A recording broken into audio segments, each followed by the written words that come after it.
हे पहा, मस्त चटपटीत टेस्टी पाणीपुरी फ्लेवरची भडंग तयार झालेली आहे।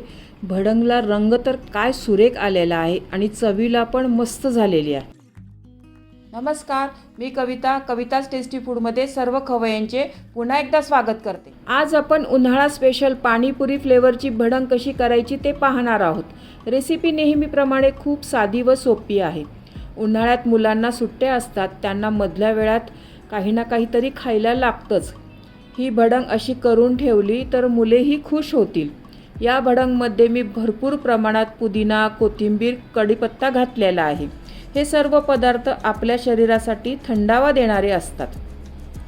भडंगसाठी लागणारा मसाला पण मी घरीच तयार केलेला आहे, त्यामुळे ही भडंग खूपच टेस्टी झालेली आहे। रेसिपी नेहमीप्रमाणे खूप साधी व सोपी आहे। चला तर ही चटपटीत भडंग कशी करायची ते पाहूया।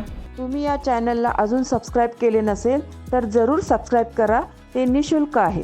इथे मी अर्धा किलो ना भडंगचे कुरमुरे घेतलेले आहे बघा। हे छान मला भडंगचे कुरमुरे मिळालेले आहे। तुम्हाला जर असे हे कुरमुरे नाही मिळाले भडंगचे तर तुम्ही नॉर्मल कुरमुरे घेतले तरीही चालेल। त्याचं पण हा चिवडा आहे ना खूपच छान लागतो।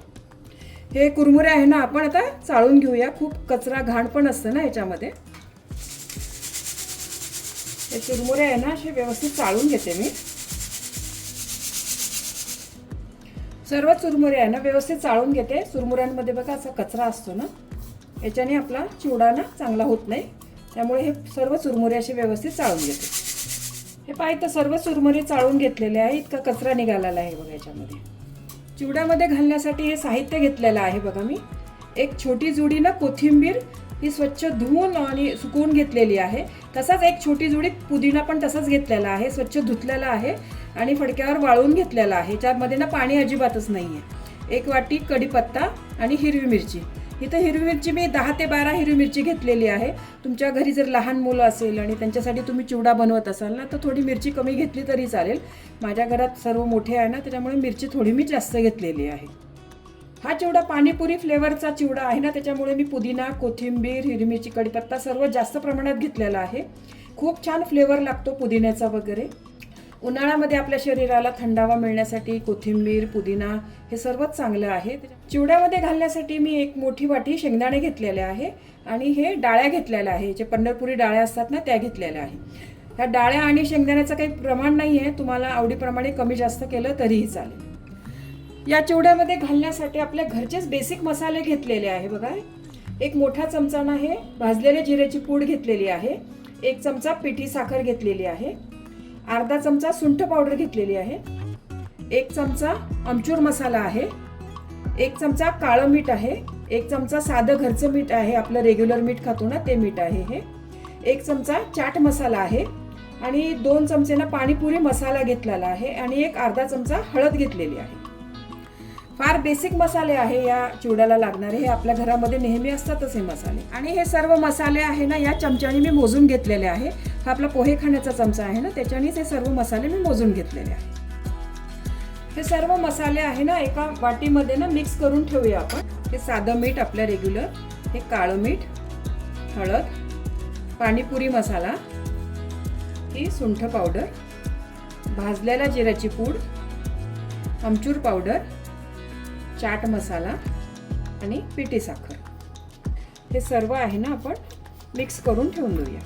म्हणजे चिवडा आपला तयार झाला ना तर त्याच्या गरम गरम चुरमुऱ्यावर हे आपण घालून घेऊया। आधी ही अशी पूर्वतयारी करून घेतली ना तर चिवडा आपला पटकन तयार होतो। साखर यामध्ये ना थोडी 1 चमचा घाला। वाटत पण नाही आपण यात साखर घातलेली आहे म्हणून, पण टेस्ट आहे ना, सर्व चवी आहे ना छान बॅलन्स होतात त्याच्याने। हा मसाला आपला तयार झालेला आहे। सर्वात आधी हे चुरमुरे आहे ना आपण कढईमध्ये ना थोडे गरम करून घेऊया। चुरमुरे तसे चांगलेच आहे कुरकुरीत, पण असे भाजले ना तर एकदम खमंग लागतो हा चिवडा। हे कुरमुरे थोडे जास्त होते त्याच्यामुळे मी 2 वेळा हे भाजून घेणार आहे, म्हणजे कढईमध्ये आपल्याला हलवायला बरं पडते। बारीक गॅसवर एक 3 ते 4 मिनिट ना हे कुरमुरे भाजायला मला लागणार आहे। आपण या चिवड्यामध्ये जेही साहित्य मसाले घातलेले आहे ना, उन्हाळ्यासाठी हे खूप चांगले आहे। पुदिना, कोथिंबीर शरीराला थंडावा देतो, त्यामुळे हा चिवडा आहे ना एकदम छान मस्त चटपटीत बनतो। आणि उन्हाळ्यामध्ये पाणीपुरी तर सर्वांना आवडतेच पाणीपुरी खायला खूपच मजा येते उन्हाळ्यामध्ये थंडी थंडी. त्यामुळे हा फ्लेवर आहे ना नक्कीच तुम्हाला आवडेल बघा. इथं मी भडंगचे कुरमुरे घेतलेले आहे, मला मिळाले. नाही तर नेहमी मी साध्या कुरमुऱ्याचा पण करते, तो पण छान लागतो.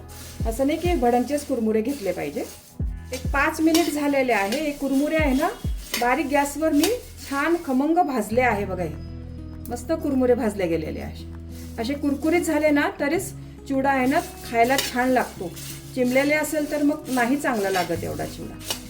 हे कुरमुरे आहे ना मी एका कढईमध्ये काढून घेते आणि दुसरे राहिलेले आहे ना ते पण असेच भाजून घेते. याआधी पण मी भडंगची रेसिपी आहे ना आपल्या चॅनलवर अपलोड केलेली आहे.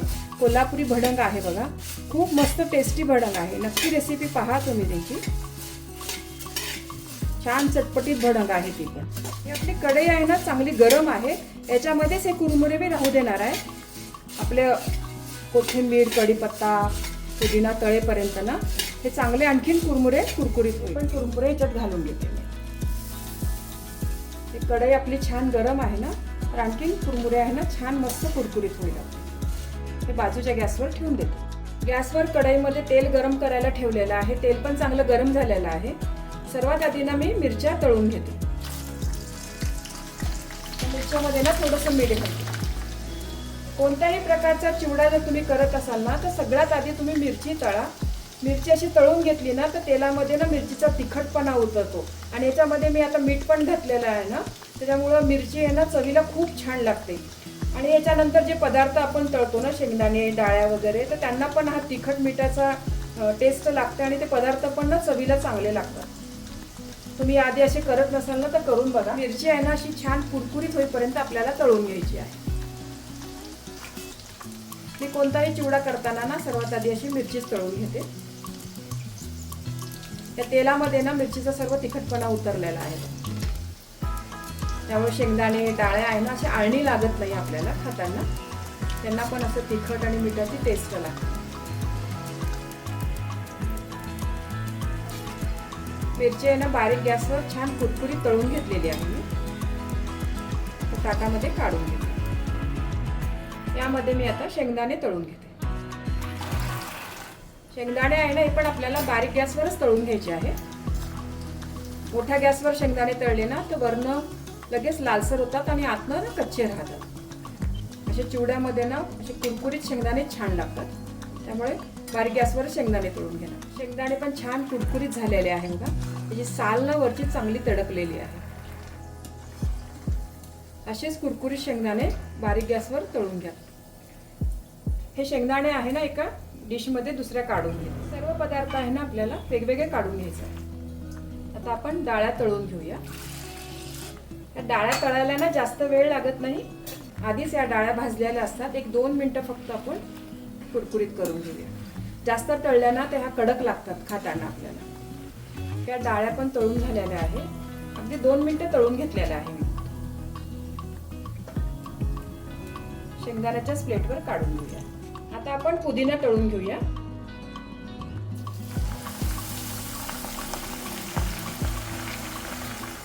हा पुदिना आहे ना आपल्याला कुरकुरीत होईपर्यंत तळून घ्यायचा आहे.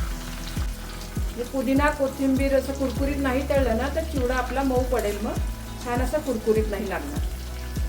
खूप सोपा आहे चिवडा बनवायला. हा आपले घरातले बेसिक साहित्यच आहे बघा याच्यामध्ये. पण टेस्टला तेवढाच भारी लागतो हा चिवडा. माझा हा चिवडा या उन्हाळ्यामध्ये 3ऱ्यांदा बनवते मी. याच्या आधी 2 वेळा बनवून झालेला आहे. पण म्हटलं चला तुमच्याबरोबर याची रेसिपी शेअर करूया. संध्याकाळच्या भुकेसाठी खाण्यासाठी खूप बेस्ट ऑप्शन आहे. संध्याकाळी लहान मुलांनाच काय मोठ्यांनाही भूक लागते. असा चिवडा घरात करून ठेवला असेल तर पटकन घेऊन तेवढ्या पुरतीची भूक आपण भागवू शकतो. आणि घरी केल्यामुळं सर्व हेल्दी आहे बघ याच्यातले पदार्थ जे काय घातलेले आहे. हा पुदिना छान कुरकुरीत तळून घेतलेला आहे. मस्त कुरकुरीत झालेला आहे. जास्तीचं तेल सर्व असं नितळून घ्या. आणि ज्या ताटामध्ये मिरची काढली आहे ना आपण त्या ताटात काढून घ्या. याच तेलामध्ये मी आता कोथिंबीर तळून घेते.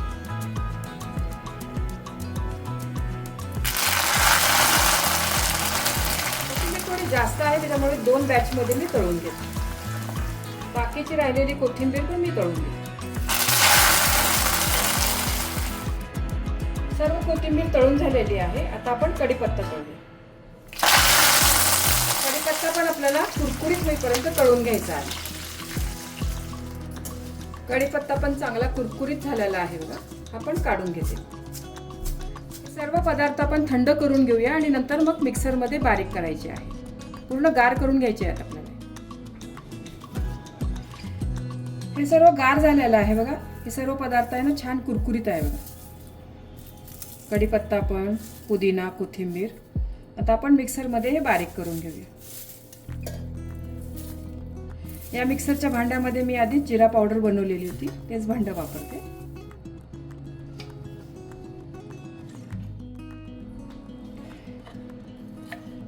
हे बघा पुदिना कोथिंबीरची छान पेस्ट करून घेतलेली आहे. आता मोठ्या पाटीमध्ये मी हे कुरमुरे घेते, कारण या कढईमध्ये मला हलवता नसते आले. त्या कढईमध्येच कुरमुरे ठेवले होते ना, तर किती छान कुरकुरीत झाले बघा कुरमुरे. असे कुरमुरे असेल ना तरच मग चिवडा किंवा भडंग ना चवीला खूप छान लागतं. याच्यामध्ये ना आता हे मिश्रण घालते आणि हा मसाला जो आपण करून ठेवला होता ना आधी,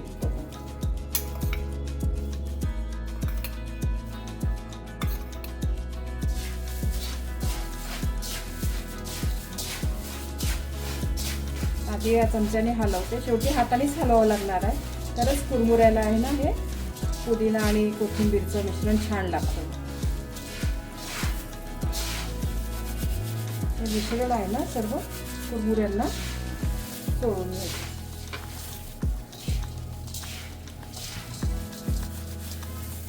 हा राहिलेला मसाला पण टाकून घेते मी.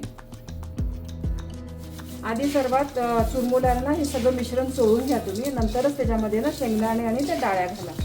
आपण याच्यामध्ये चुरमुऱ्यामध्ये शेंगदाणे आणि डाळ्या घातल्या असत्या ना, ते जे मिश्रण घातलं आहे ना त्यांना चिटकून बसलं असतं, कारण त्यांना जरा ऑइल असतं आधीपासूनच तळून घेतलेलं आहे ना आपण. आता याच्यामध्ये